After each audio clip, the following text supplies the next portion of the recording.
¿Cómo están, amados hermanos? Dios les bendiga, Dios les guarde. Estamos aquí una vez más en un episodio más de Edificando sobre la Roca.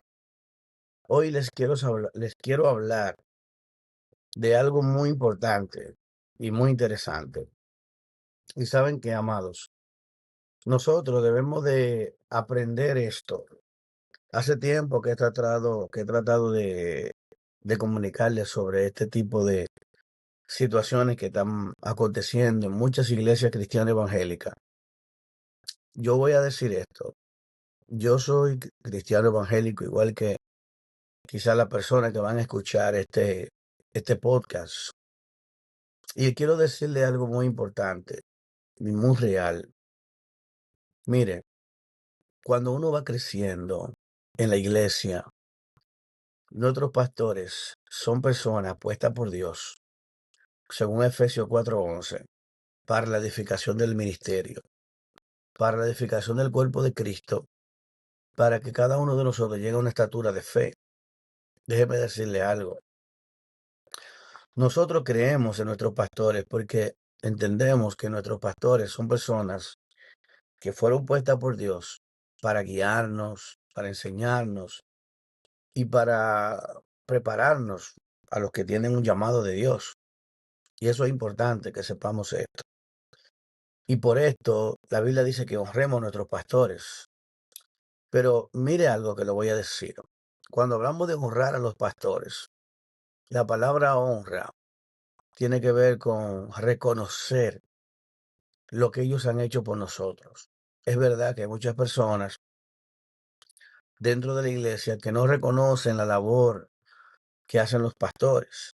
Los buenos pastores, hay buenos pastores que dan su vida para rescatar las ovejas perdidas. Cuando una persona se está apartando, ellos van a su casa, lo visitan.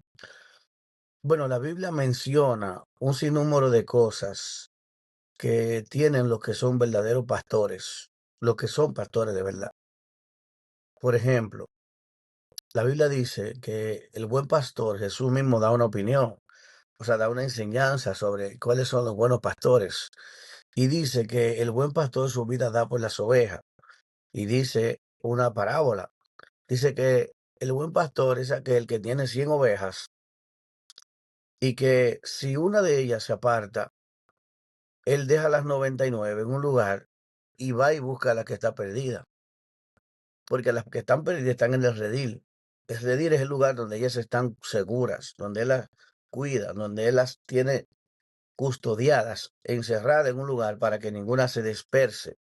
Entonces, los animales de la pradera, vamos a decir, por ejemplo, los lobos que buscan comerse la oveja y otros animales de fieras buscan comerse la oveja. Que la oveja es un animal manso. Entonces, quiero dejarles saber esto. ¿Qué sucede con esta comparación, lo que estoy hablando? Aquí habla de cómo ese tipo de pastores muestra que son verdaderos pastores cuando van a buscarla, a las que están perdidas, la encuentran, la llevan sobre su hombro. Si están heridas, las venda, las cuida con más que las demás, las alimenta.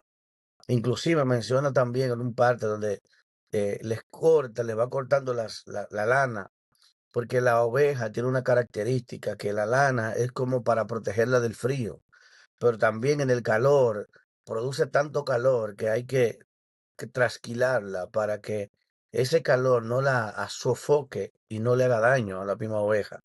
Por eso que la oveja también representa una ganancia para el pastor, ya que la lana de la oveja también representa un dinero, o sea, algo que puede el pastor hacerse de eso, al igual que la leche de las recién paridas, y así por el estilo, también la carne. Pero miren, mis amados, miren esto, esta comparación que hablo del buen pastor. El buen pastor es aquel que comparativamente hablando, cuando una persona está en la iglesia, y por una razón u otra deja de congregarse, los pastores van y preguntan cómo le está yendo, lo visitan, conocen su situación, se abren emocionalmente y le permiten a la oveja con la confianza de que esa persona se abra ante él y le diga si hay algo que está pasando, por qué no está yendo a la iglesia.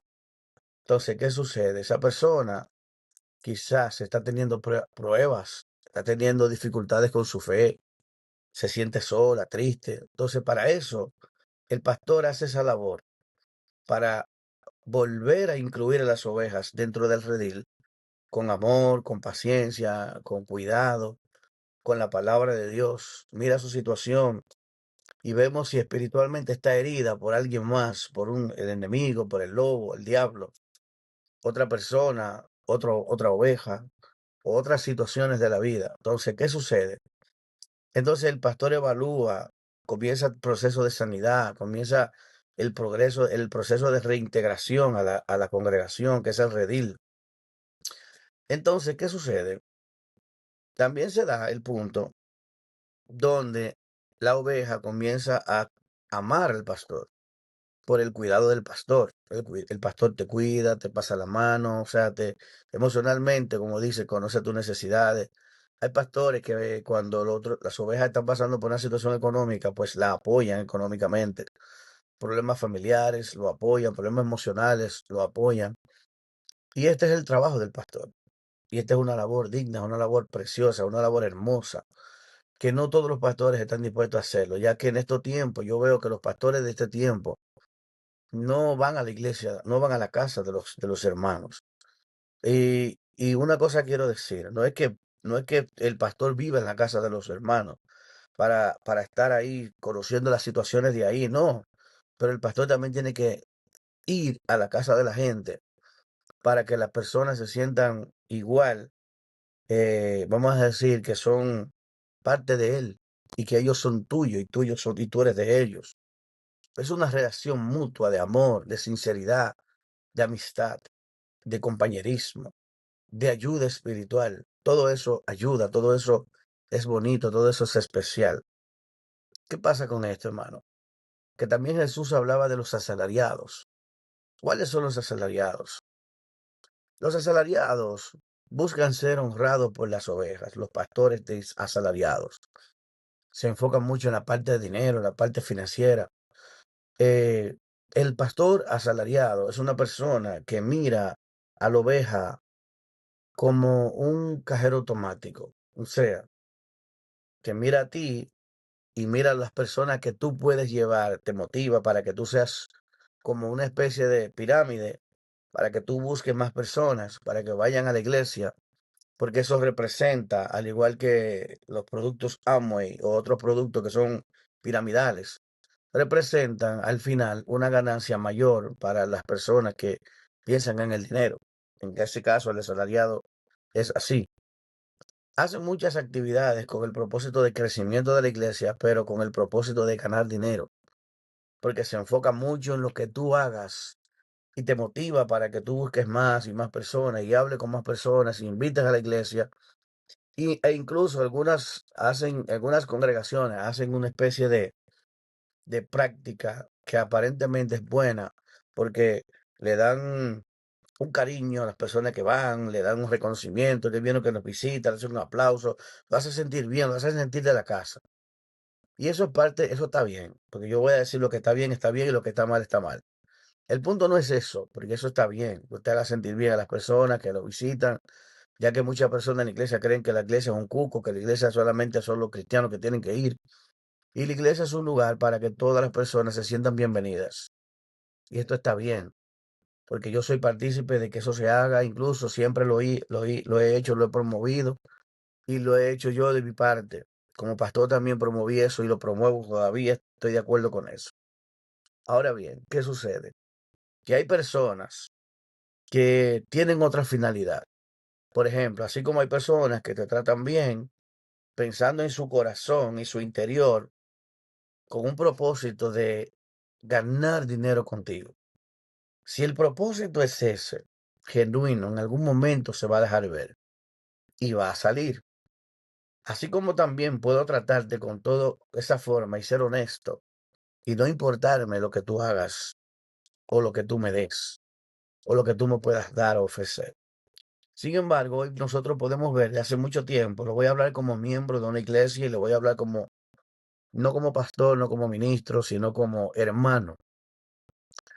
Yo sé que hay iglesias que los pastores, cuando son asalariados, que son falsos pastores, estas personas inmediatamente, cuando ven que alguna persona va a la iglesia y tiene un vestido con esplendidez, bonito, que se le nota que tiene dinero, bien vestido, con prendas, un buen vehículo, su familia, cómo llega.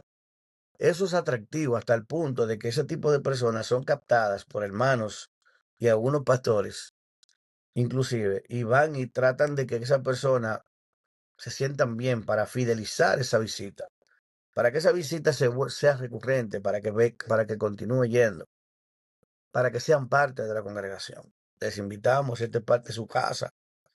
Y eso está muy bien, eso se ve bien, pero también es bueno que a las personas que no tienen mucho nivel económico y que no se nota que tienen nada, también se le invite, también se le trate con exclusividad, también se le trate con amor, con ternura, también se le invite a ser parte de la iglesia. No porque tú seas algo o porque aparentas tener algo. Y eso se ve muy recurrente en muchas iglesias cristianas. Y en las iglesias que eso está sucediendo, es muy probable, casi el 90%, de que sus pastores no son pastores que aman la obra de Dios, aman lo que le da la obra de Dios. Y esto es la siguiente manera. Así como hay hombres chapeadores y mujeres chapeadoras en un lenguaje dominicano, son personas que te venden el cariño para obtener una ganancia económica, material, una casa, sea un viaje, sea una residencia, de muchas maneras. Asimismo, hay también líderes religiosos, cristianos evangélicos, que también venden primogenitura, porque ven en ti o ven en esas personas cierto nivel que quizás mañana le ayude a ellos a tener mayores ganancias. Y es cierto, no es mentira, que utilizan la manipulación para llevar a un punto a que las personas hagan todo lo que las personas hagan. La manipulación. Esto es un punto importante. En la iglesia que tú vas, si los pastores tienen unos líderes de alabanza, músicos, de danza, de cualquier ministerio, y los pastores te dicen que para tú participar de esos ministerios, tienes que demostrar, tienes que ser fiel diezmador. Inclusive, muchos de ellos dejan como encargado a los que están liderando ese tipo de ministerios, con el propósito de velar si estas personas están diezmando. Y dicen de manera categórica que ellos no quieren tener un ladrón, una persona que está bajo maldición, ministrando la palabra de Dios. Y usted podría decir, bueno, eso aparentemente tiene una connotación real, espiritual. Pero ¿qué sucede? Que es que el diezmo es algo que en el Antiguo Testamento fue considerado para la nación de Israel. ¿Por qué? Porque la nación de Israel no tenía un sistema tributario.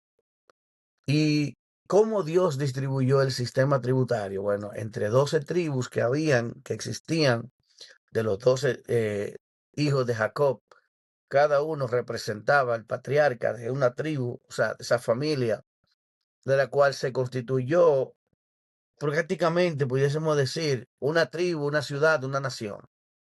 Una nación distribuida en 12 tribus, 12 hijos, 12 familias. Ellos crecieron, se multiplicaron, prosperaron. Y de las 12 familias, Dios eligió una para que esa fuera una tribu de sacerdotes y que esa no se tenía que mezclar con negocios de normales, sino que esa tribu tenía la responsabilidad de mantener el tabernáculo, la iglesia, o sea, el templo, vamos a decirlo claro, porque Uno se confunde con la iglesia, el templo y todas esas cosas. Entonces, amados, ¿qué sucede? Que ese tipo de personas eran sumos sacerdotes y el templo existía. Por lo tanto, ellos tenían que trabajar en el templo. Estaban llamados a mantener el templo, el servicio del templo, las, el aceite en el templo. El cuidado del templo estaba bajo los levitas. Hoy en día no aparecen los levitas, hoy en día no hay templo, hoy en día no hay ese pueblo de Israel, no tiene nada que ver con nosotros como pueblo, porque nosotros pertenecemos a diferentes naciones y todos nosotros pagamos impuestos y todos nosotros pagamos tributos en las naciones donde vivimos. ¿Qué dice el Nuevo Testamento? ¿Por qué Pablo no habla del diezmo? ¿Por qué la iglesia no se habla en el Nuevo Testamento, no habla del diezmo, haciendo solamente mención en Hebreos? Haciendo una mención específicamente, si usted se da cuenta, en el libro de Hebreos, para los hebreos, habla del diezmo, pero no habla para los efesios, no habla para los galasias, no habla para los de Colosa, no habla para los romanos, no habla para ningún gentil, solamente habla para los hebreos. O sea, bíblicamente podemos corroborar y comprobar que esto no tiene nada que ver con el pueblo que no era israelí en la carne. Entonces, ¿cómo es posible que este pueblo, la iglesia evangélica, se tome tan a pecho lo del diezmo, con el propósito de que realmente el diezmo le conviene a los pastores? Pero la Biblia dice en 2 Corintios, capítulo 9, versículo 8, cada uno dé como propuso en su corazón, como propuso en su corazón. Uno, no por tristeza, ni por necesidad. Dos, porque Dios ama al dador alegre. Tú no tienes que dar el 10%, tú puedes dar el 10, puedes dar el 20, puedes dar el 30, el 40, el 50, el 5, el 12, el 1. Das lo que tú quieras, lo que te salga, lo que te nazca. También Pablo habla en otras ocasiones y más adelante, según cada quien haya prosperado, aparte algo y dónelo para la obra de los santos, para el cuidado de los santos. ¿Quiénes son los santos? Los santos son los que trabajan en la iglesia, los que están en la iglesia, los que son parte de la iglesia, igual que usted también. La Biblia dice en en Hechos capítulo 4, nos enseña que según la distribución de la iglesia, se hacían distribuciones para qué, para quienes. Los aportes de la iglesia se daba. Pablo habla también que el obrero es digno de su salario. Está bien que los pastores también tomen una parte de ese dinero porque son sacerdotes de Dios y hacen un trabajo hermoso. Los buenos trabajadores, los buenos pastores. Pero también existen las viudas, que Pablo incluso en el Nuevo Testamento hace mención de ellas. Y sí habla de que debemos de cuidar a las viudas, de que la iglesia debe tener cuidado de las viudas, de las más viejas, de las que no tienen familia, porque hay viudas que tienen hijos, que tienen familias, que pueden ser atendidas por su familia. Pero aquellas que no tienen a nadie quien las atienda, la iglesia debe de ayudarla. La iglesia tiene una ayuda para ellas. También existe para los huérfanos. La Biblia menciona sobre los huérfanos. La Biblia menciona sobre los pobres. Incluso en el Antiguo Testamento menciona que cuando el pueblo de Israel iba a recorrer, a cosechar, o iba ¿verdad? A cosechar, decía que no cosechara todos los rincones y todos los lugares, sino que dejara algo para los viudas, para los huérfanos, para los pobres y para los extranjeros, dando a entender de cómo Dios siempre ha cuidado de ese tipo de personas, que Dios siempre tenía un cuidado con eso y había mandamientos para cuidar ese tipo de gente. Por eso el Señor siempre ha sido un Dios bueno, bondadoso, misericordioso. Incluso vemos en el tiempo de Booz, cuando, ¿verdad? Ruth y Noemí fueron allá, cómo se le permitió a ella ir a la cosecha y cosechar para que no muriera de hambre porque era extranjera, porque era pobre, porque era viuda y porque era la persona con la que estaba, que era la mamá de su esposo, también era viuda. Entonces, ¿cómo a ella se les permitió ser parte de la cosecha, que cosecharan y que estuvieran su sustento? No se le impidió, porque habían unas reglas espirituales en el pueblo de Israel que se le pedí, que se le permitía a las viudas, a los huérfanos, a las extranjeras o extranjeros y a los pobres. Se le permitía hacer eso para que no tuviera, para que tuviera el mantenimiento de su sustento diario. Entonces aquí vemos que también en la iglesia hay una doble moral. Muchos pastores que solamente hablan de dinero, muchos de ellos eh, emana a flor de piel la necesidad de que también esas ayudas a personas como los pobres, como las viudas, como los huérfanos, tengan algo de apoyo. Incluso personas dentro de la congregación que pueden ser apoyados, inclusive hasta con los estudios. Algunos jóvenes que están dentro de la iglesia, que están ahí, que son parte de la congregación, que son esforzados. Iglesias a veces grandes que pueden ayudar a gente, a hermanos que son parte de la congregación y esto ser parte de una comunidad de amor.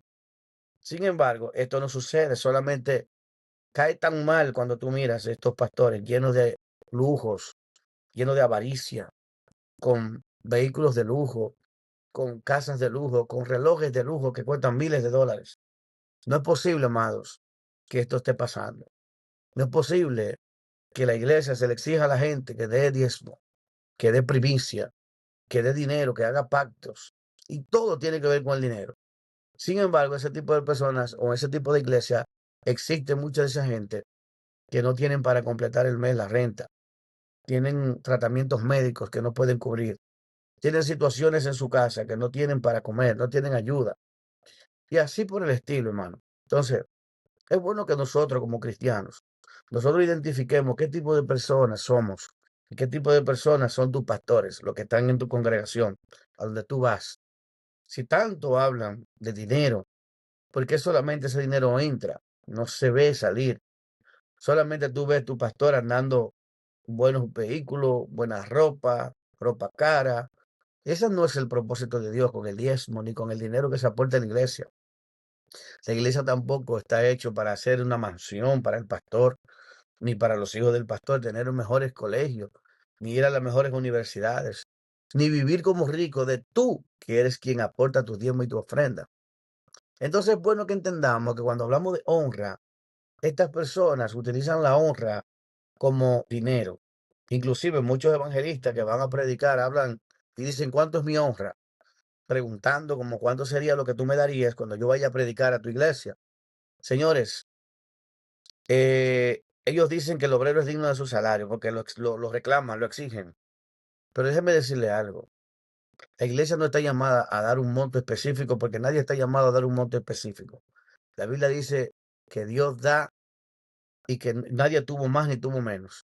Y que cada uno debe dar como propuso en su corazón. Si el Señor pone en el corazón del pastor que tú como evangelista vas a predicar, que te den $500, que te den 500 pesos dominicanos, pues eso es lo que entiende o puede darte, porque también hay otras cosas que la iglesia tiene gastos. ¿Ah? ¿Y por qué tú tienes que exigir? ¿Acaso no es Dios que tú no dependes del Señor? El Señor, ¿verdad? Te, ellos te van a dar también como Dios le pone en su corazón. Pero el punto aquí es la exigencia. ¿Cómo queremos exigir que nos den 2,000, 3,000, 4,000? O a veces tenemos tarifas para decir, como dicen algunos, yo vengo de tal sitio manejando, tengo que gastar la gasolina, aquello, lo otro, que sé yo qué. Eso es bueno que tú solo expongas desde el principio. Mire, yo no tengo problema con lo que usted me vaya a dar, porque yo vivo en tal lugar, la iglesia queda en tal sitio. Si ustedes me pagan los gastos, pues yo no tengo problema, porque también hay que ser justo y coherente.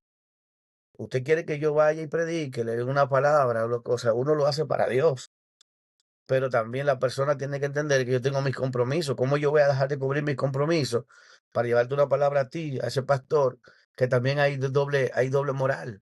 Tanto los evangelistas que van a las iglesias como los pastores que utilizan a los evangelistas que vayan allá, también estos toman muchísimas ofrendas, no le quieren dar nada del evangelista, entonces sabiendo que el evangelista tiene compromisos, situaciones, o el siervo que va a predicar, la persona que predica. También tenemos que ser justos, tenemos que ver la justicia, tenemos que ver con las cosas de Dios. Tenemos que saber, amados, que usted como ministro, usted va a predicar y llevar una palabra de parte de Dios y como una bendición. Ok, Dios te envía y te respalda. Si tú tienes que ir y no tienes que costearte el dinero porque la iglesia es pobre, no tiene que costearte el dinero, tú entiendes y bueno, organízate y dile, yo no puedo tal día porque yo voy a cubrir mis gastos y tengo que ir allá y por tal día yo puedo ir. Y tú lo puedes hacer. Y hablando con sinceridad se puede hacer